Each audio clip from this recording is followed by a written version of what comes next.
Hi, I'm Dr. Nolan Stoltz, Associate Professor of Music at USC Upstate in Spartanburg, South Carolina. Thank you, Dr. Nick Gaffney, for having me speak to your African American Studies AFAM U204 African American Culture course.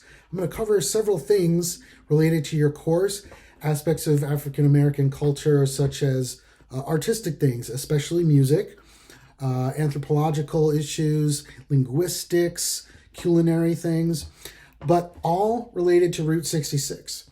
That's because last year I left Spartanburg for 400 days, and over 250 of them I was driving on Route 66 between Chicago and Los Angeles. Some other days I was spending in the town, getting to know the community, the people. I learned a lot. Things that you're not going to find in a Route 66 book or website or guide, but learning about what is really happening in these communities, what's important to the people, but also historically. 66 lasted officially from 1926 to 1985, but in some states it was decommissioned even earlier, like 1976 in Illinois, for example.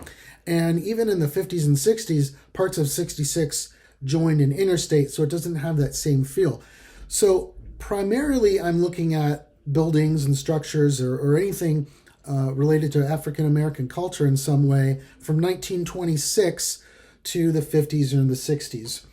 I'm also looking at places that are on or near 66. I'm not veering too far from the highway because I do want to focus this presentation on African American culture as it relates to Route 66. Let's get this done. We're in Pasadena, California at Colorado and Arroyo. This was Route 66, and then in 1940, Route 66 turned right there on Arroyo Parkway. We're going to have the Jazz Cartel and this guest singer give us a geography lesson. Now it winds from Chicago to LA, more than 2,000 miles all the way. Get your kicks on Route 66.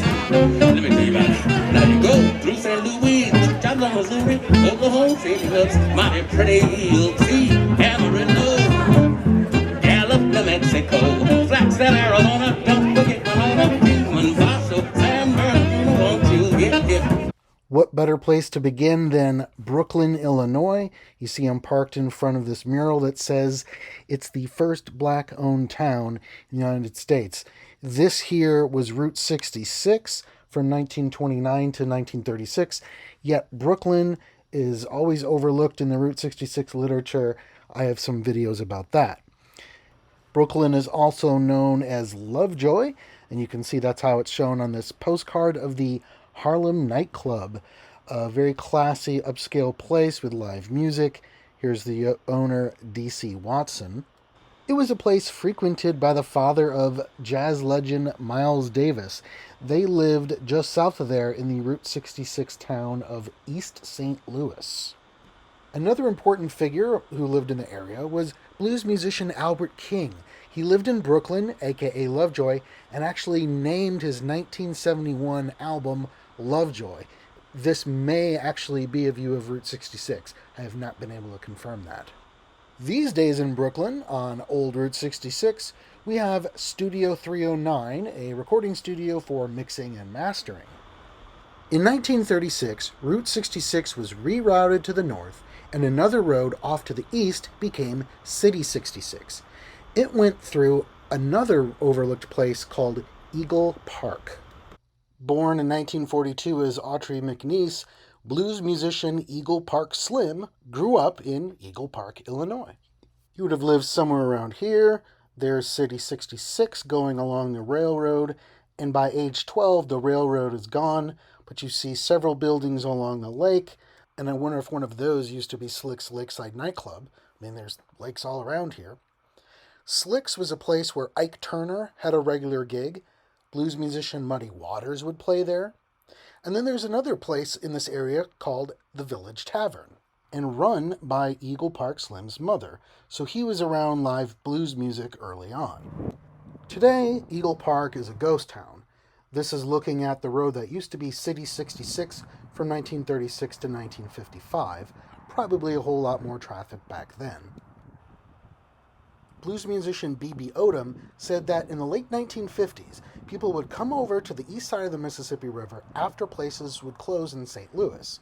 Two of the places that he listed were here in Eagle Park, Slick's Lakeside Nightclub and the Village Tavern. Given that Eagle Park Slim's mother ran the joint, I wonder if this is the Village Tavern. B.B. Odom also listed this place as somewhere people will go after hours. This is the old Kingsbury Tavern in Venice, which is just north of Brooklyn, and this is about a half a mile off of Route 66. Albert King would play there, Ike and Tina Turner, many others. On the other side of the river, City 66 from 1936 to 1963 went up Florissant Avenue. Should mention the whole Metro East is predominantly black, as is this Hyde Park neighborhood of St. Louis, 85%. This is still City 66, Florissant Avenue, and we have the Casablanca 2. All right, let's take you up to Springfield, Illinois. We're on the original Route 66 right here, head towards the Capitol building. We're going to go to another place that is very important for African American culture, and that's here in Springfield, and it's called Chancellor's Lounge. I found out about this place because it was listed in the Green Book from 1952 to 1961. But apparently it was more than a place just to drink or eat, but they had live music. This photo is dated to sometime in the 1950s. So far I've shared examples from urban areas. This next one certainly is not. In fact, that's why it makes it so important. This is the Threet Filling Station, built in 1915 and converted into a gas station in the 1920s.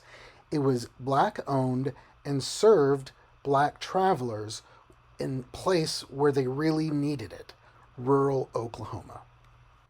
I stopped here on July 5th, 2021, and it was sad to see in, fair condition at best. But then I was very happy to see construction on it several months later in March. And by July of the next year, it was looking quite nice actually.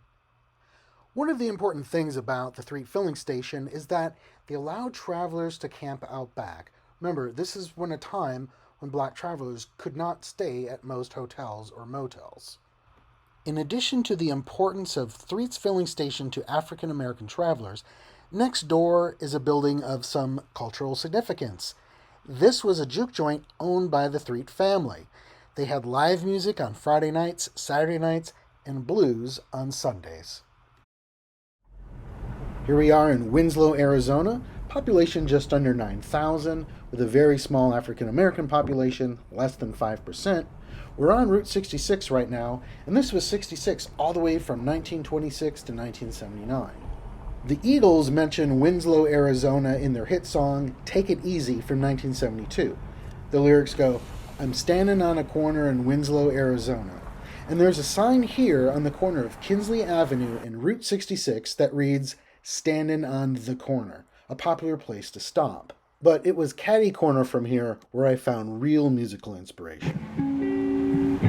What I do? This is local blues musician Tommy Dukes.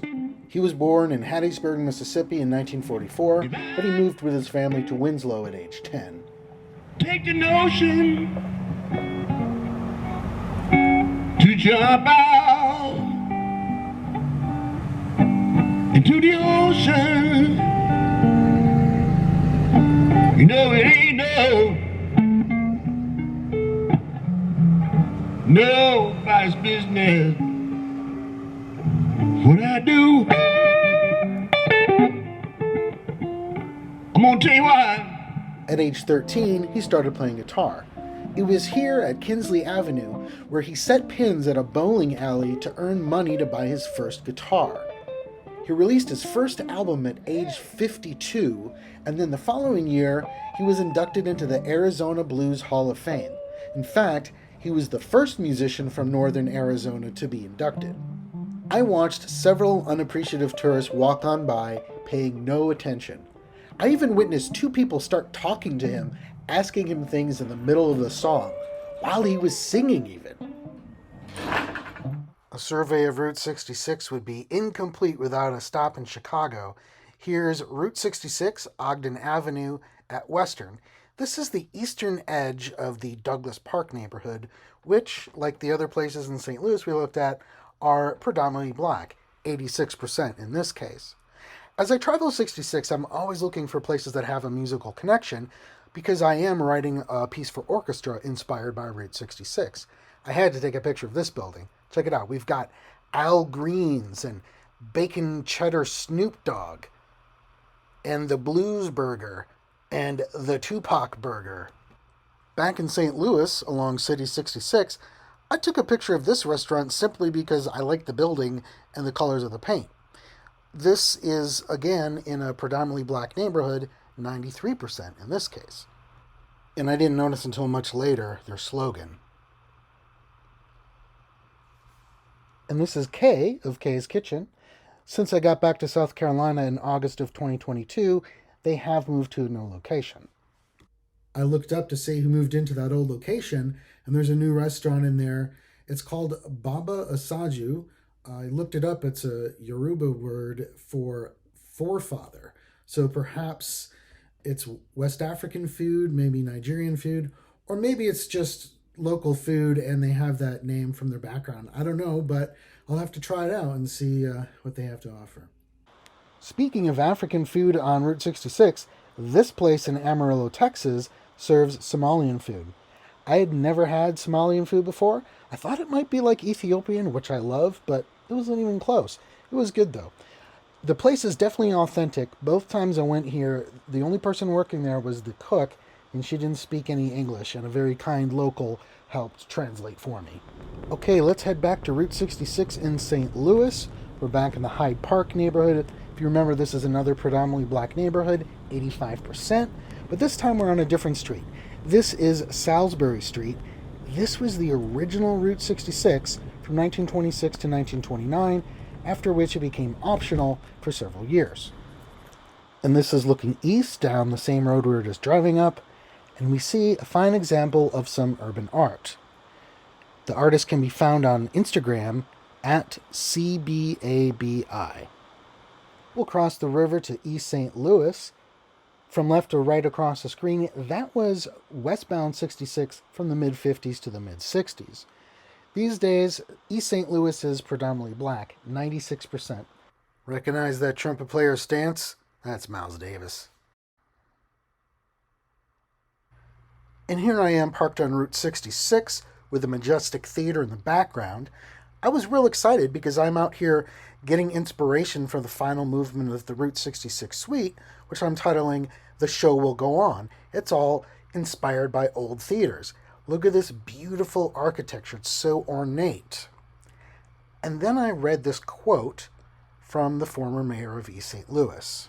He recalled a time when he was about 5 or 6 years old, so about 1959 or 60, when he wanted to go see a movie, and his father said they couldn't because blacks weren't allowed to go there. I had no idea this place was not only segregated, but blacks were not even allowed to go to this theater. After reading that quote, it really changed my perception of this place. Here in East St. Louis, 66 or City 66 came down 9th Street for about 35 years. According to longtime resident Daniel Youngblood, to the left of here was white, to the right of here was black. He said the unofficial dividing line would have been State Street. In this picture, that would be right behind us. State Street comes and joins what is now MLK. That's the road in front of us, and some sources say that was Route 66 from the 50s into the 60s.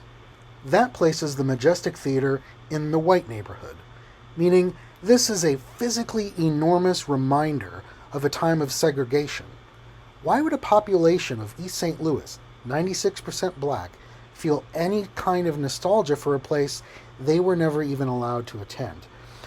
Yes, the architecture is beautiful, ornate, all that, but I don't find much inspiration anymore knowing the story behind it.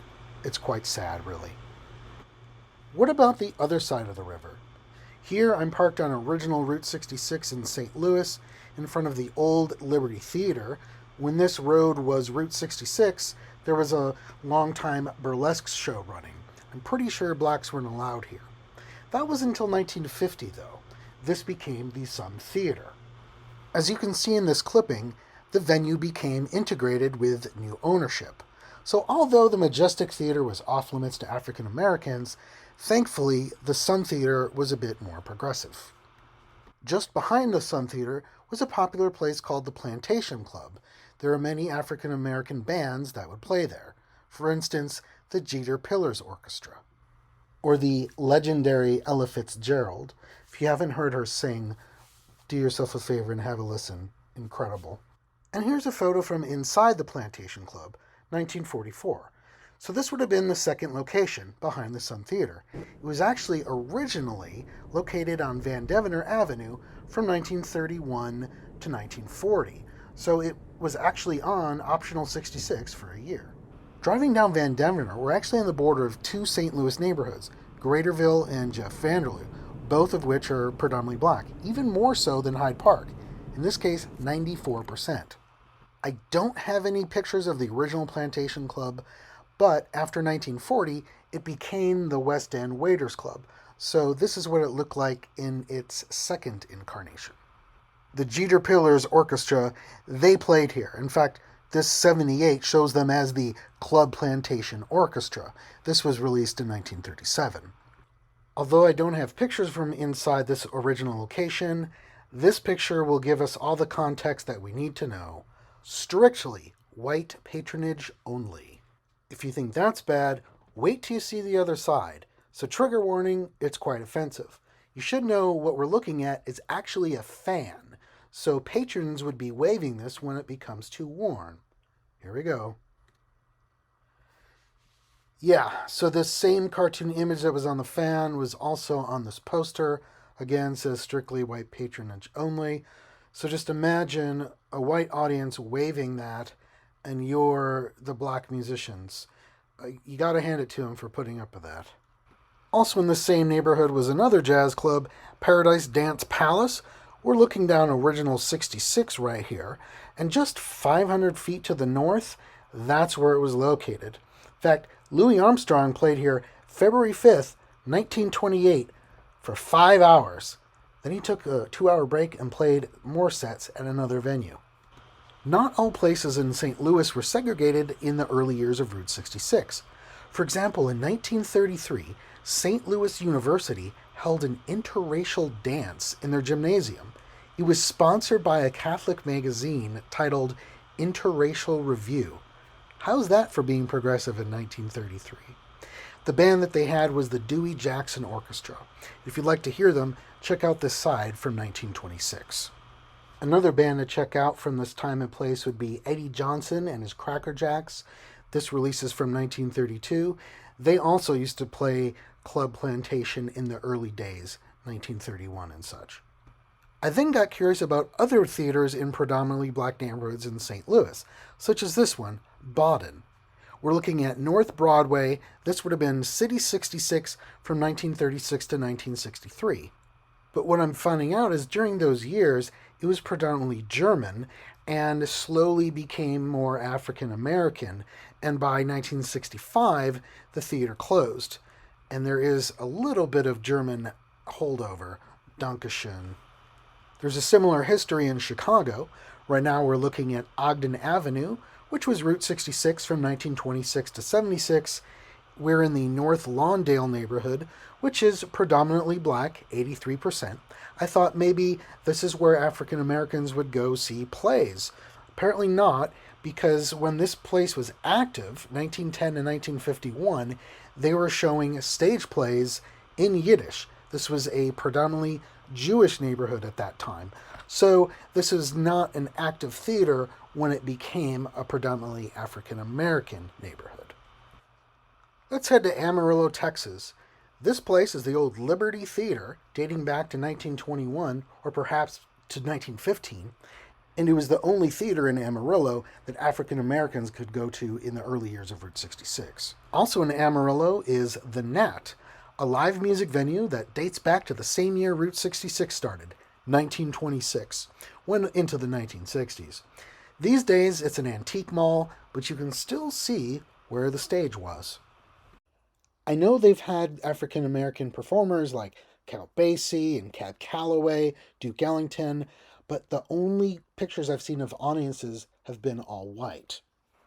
I found this picture on the Nats website, which I find interesting because it shows that the band is slightly integrated.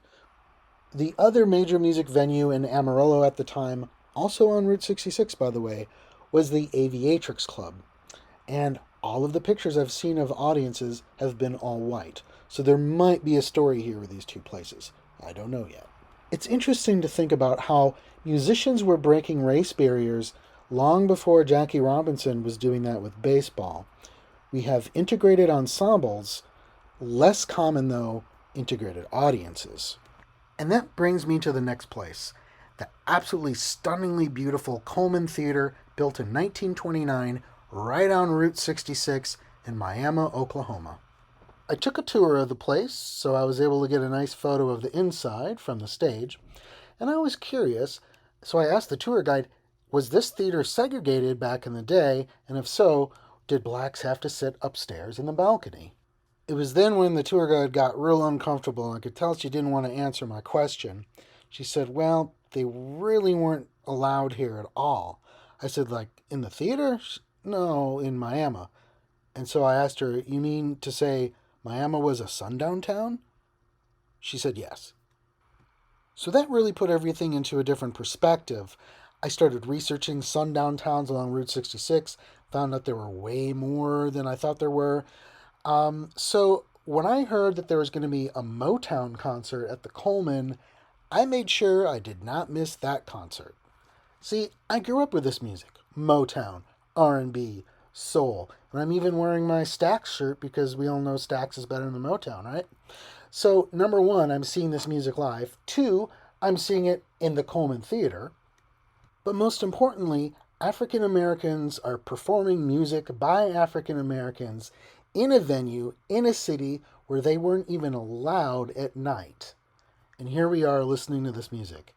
I wrote about this in a blog post on my Patreon page. I titled it From Sundown to Motown. Check it out. Scroll down to September 12th, 2021. My first couple times in Miami, Oklahoma, did not know it was a sundown town, but I did know about Edmond, Oklahoma. Thanks to this postcard, actually, advertising the Royce Cafe. If you look in the upper left here, Edmond, Oklahoma, take a look why they think it's a good place to live. Quite disturbing, really. I was curious, whatever happened to the old Royce Cafe? Well, I was able to find the address, and sure enough, the building is still there.